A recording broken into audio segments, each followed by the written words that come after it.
Detective Sergeant Gary Giroux of the Toronto Police Service Homicide Squad is attempting to identify this woman in relation to the Anthony Spencer homicide. If you know who it is, please contact Detective Sergeant Gary Giroux directly. You are about to hear the sound of a gunshot that's heard on a recording to a call to a cab by this lady.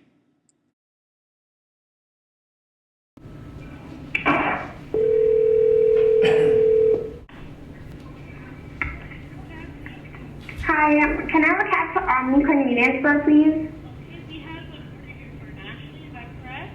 Yeah. Okay, he should be there in approximately 5 to 10 minutes. Oh, you guys said that like 20 minutes ago.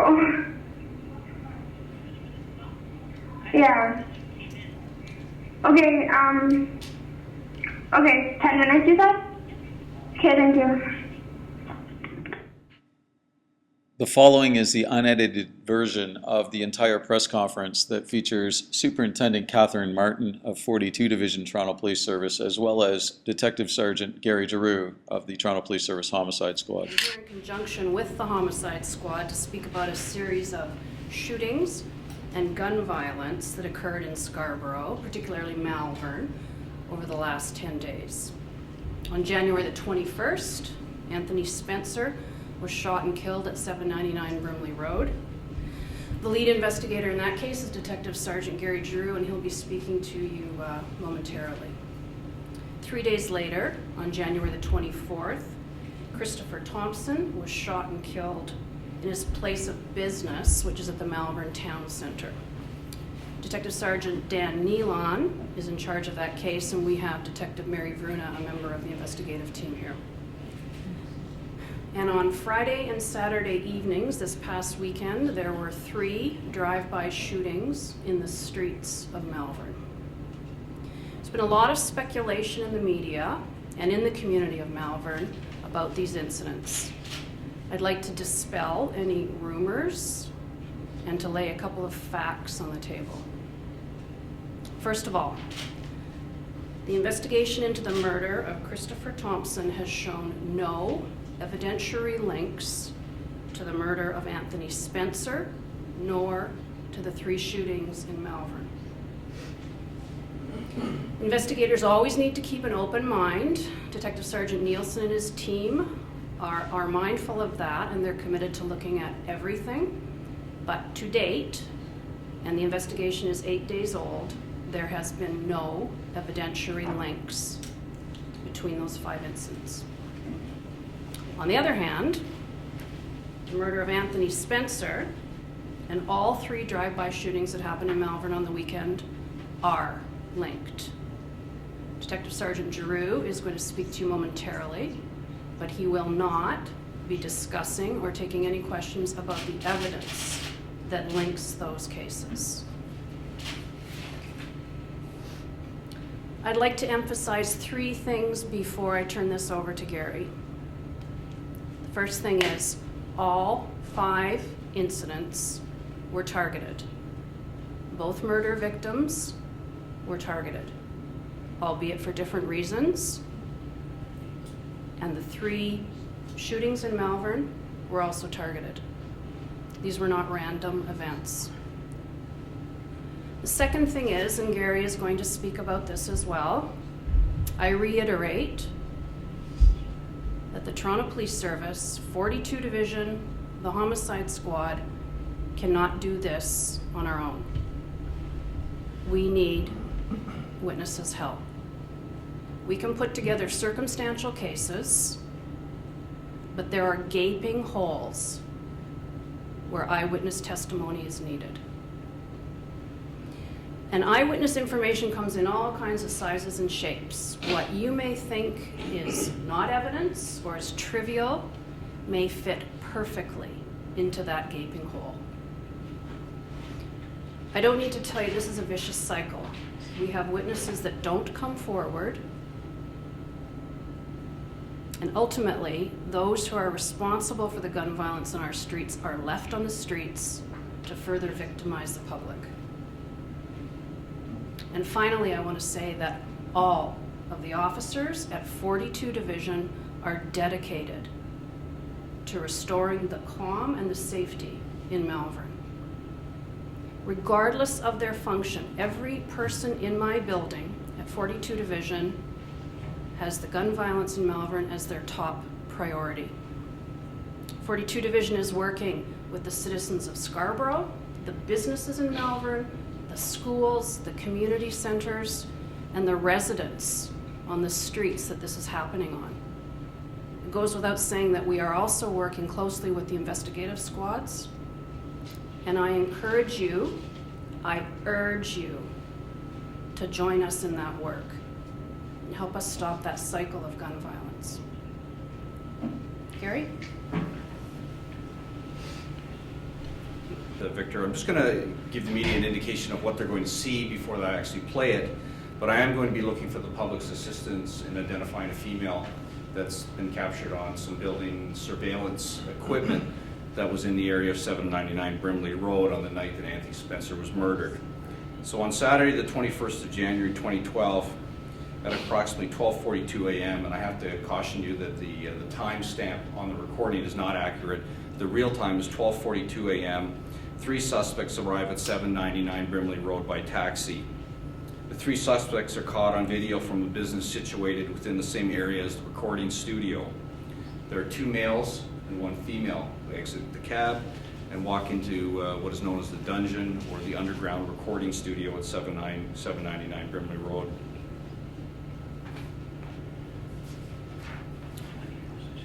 On the recording that you're going to see in a minute at approximately 1:44 a.m., the same female is seen walking up the stairs of the homicide scene, and it would appear that she's coming out of the basement area of the recording studio to use her cellular telephone.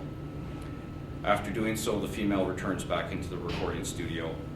At approximately 2:27 a.m. real time, the same female comes out of the recording studio and stands at the top of the steps and looks around, and at that particular time is captured by the same recording equipment, and there's a still of this young female that's on the presentation that we're going to show you in a minute. Hours later, just after the shooting homicide, the same 2 males and the female are seen on the same video leaving the recording studio and entering in another cab that's parked out front of the studio, and they leave the scene. Prior to leaving the scene of the homicide, the female places a phone call to a cab company to order a taxi to the Omni convenience store, which is located in the plaza at 79 Brimley Road. This female, as the call is being placed, these calls are recorded by the cab company, and before the call is actually engaged with the call taker at the cab company, you can hear a firearm being fired in the background of that particular call. Anthony Spencer was shot with a single firearm, and he was shot once. That firearm can be heard on this cab call. That individual, it's the female making the cab. I'm seeking the public's assistance in identifying that female, both by her image and by her voice. And both of those recordings and electronic captures will be available to you. The phone call to the cab is placed at approximately 4:32 a.m. in the morning. Both the phone call to the cab company and the video recording of the suspects will be available to you today, and I suspect have already been handed out. The homicide squad is interested in identifying this female, who is definitely a person of interest. She is present and in company with the offenders, and she is described in this way. She's female black. She has a light complexion. She is possibly a biracial female, approximately 5 feet tall, 100 pounds. She has a petite frame. She's attractive. She has dark hair in a ponytail. She's wearing tight jeans and a jacket with a hooded sweatshirt underneath. She has a large, dark shoulder bag with 2 large pockets on the outside of the bag. My advice to this young woman is to seek some legal advice that she trusts and come forward and contact the homicide squad immediately. I'll have to assume by her silence and by the actions that I see on the video for her failing to come forward that I will make the investigative assumption that she's a party to the offense of murder and that she was with the offenders willingly and was a willing participant in the murder of Anthony Spencer.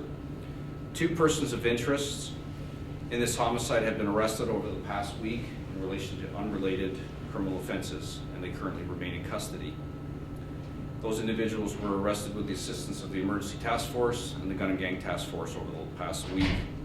As the superintendent indicated, this investigation will be a identification-based prosecution. Witness participation in this particular case in the criminal justice system is absolutely mandatory, and I continue to urge the individuals, and it's not the general public at large, it's the friends and associates of Anthony Spencer, to come forward to assist in witness identification. I'm prepared to lay charges of murder in this particular case, but I do need witnesses to come forward. We've done our part, and now I expect them to do their part. So what I'm going to do now is I'm going to ask for the recording of the video of this young woman to be played, and it'll be available to you afterwards.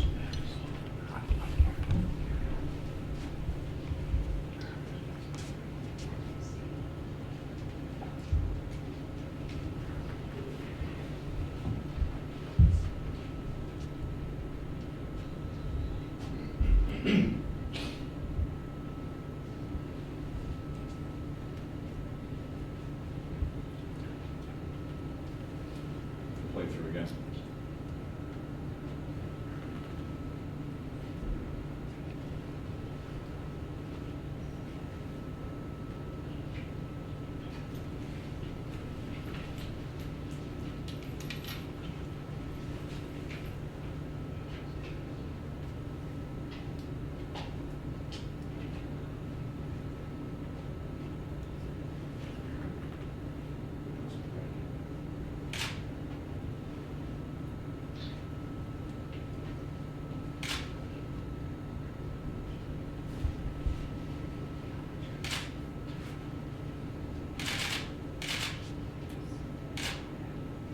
Okay, now what I'm going to do is I'm going to ask for the recording in relation to the cab company phone call where the firearm is heard in the background. The firearm is heard right at the beginning of the call, and then the individual places the call to the cab company, and you can hear her voice being recorded. The shot is heard right at the beginning of the call.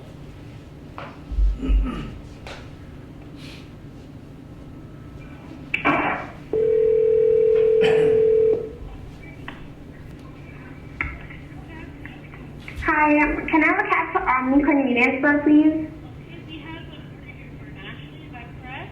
Yeah. Okay, and he should be there in approximately 5 to 10 minutes. You guys said that like 20 minutes ago. Yeah. Okay, okay, 10 minutes you said? Okay, thank you. Sure.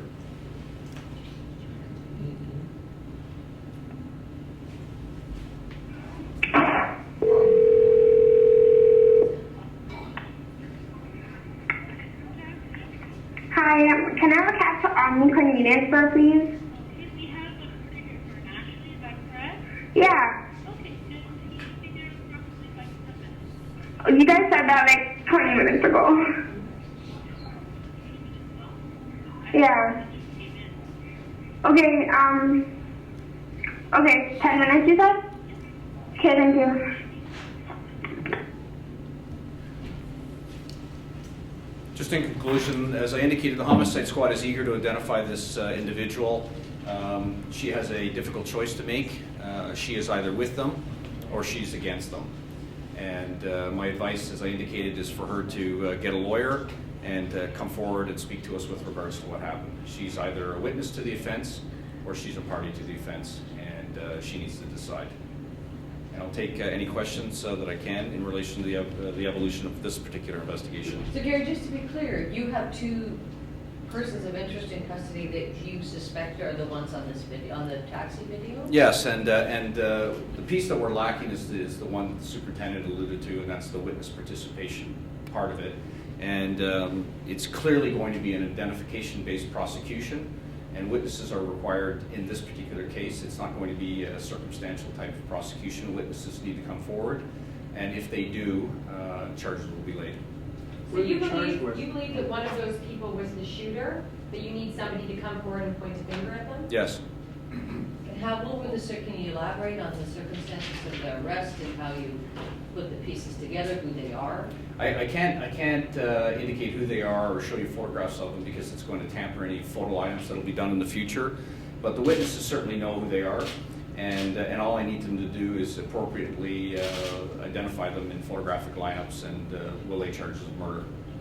And what about the connection to Malvern, the shootings over the weekend? What is the connection? Do you have a sense of what the Spencer murder was all about now, and how does it relate to Malvern?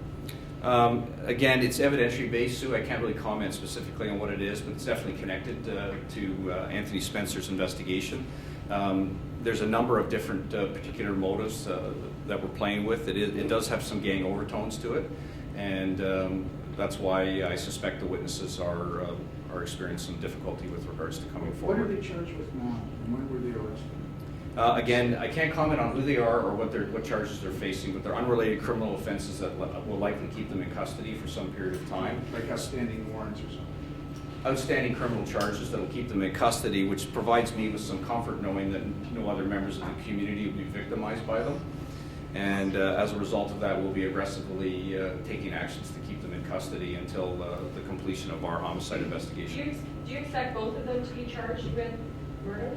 If the witnesses were to come forward and participate, I would expect both of them to be charged with murder. Did the young lady give any names to the cab company when she was calling? Usually a company will ask, who's ordering cab. Right. I heard the name Ashley in the background, but at this point it's difficult to determine whether that's a real name or just a name that's being used. Why would this woman come forward if in fact this is potentially a gang-related murder? I mean, what's in it for her as far as her safety here? She has a lot of stake clearly if she did witness or know these shooters. Right, and we've indicated to a number of witnesses in this case that we're prepared to evaluate their safety concerns through the Witness Protection Unit, relocation, but to do a security evaluation should that be necessary. But until statements are given by witnesses, it's difficult for me to determine what their involvement is until I actually hear from them.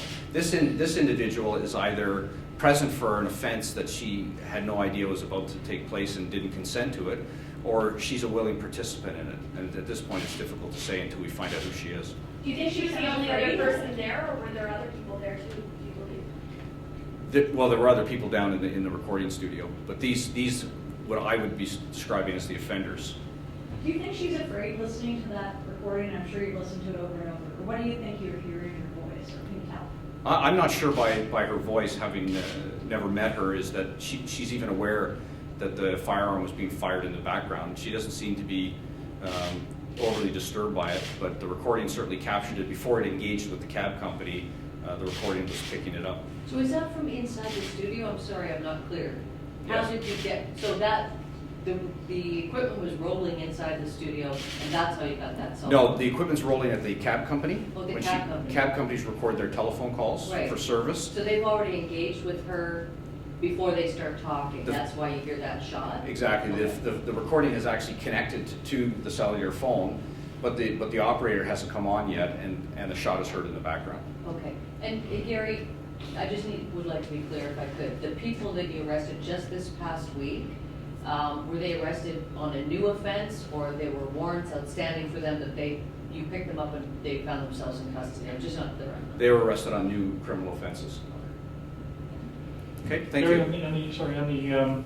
The people that drove Mr. Spencer to the hospital, are those the ones that you're interested in coming forward? Those friends and associates of Mr. Spencer remain the stumbling block with regards to this investigation, and that witness participation is directed towards them. And the other question is, did you believe that her telephone calls, going outside to make calls, she was calling for killers to come to the scene, or did you believe they were there? They arrived with her, and that's in the beginning. That's the first clip where the individuals are coming in. They're together. They're together when they came in.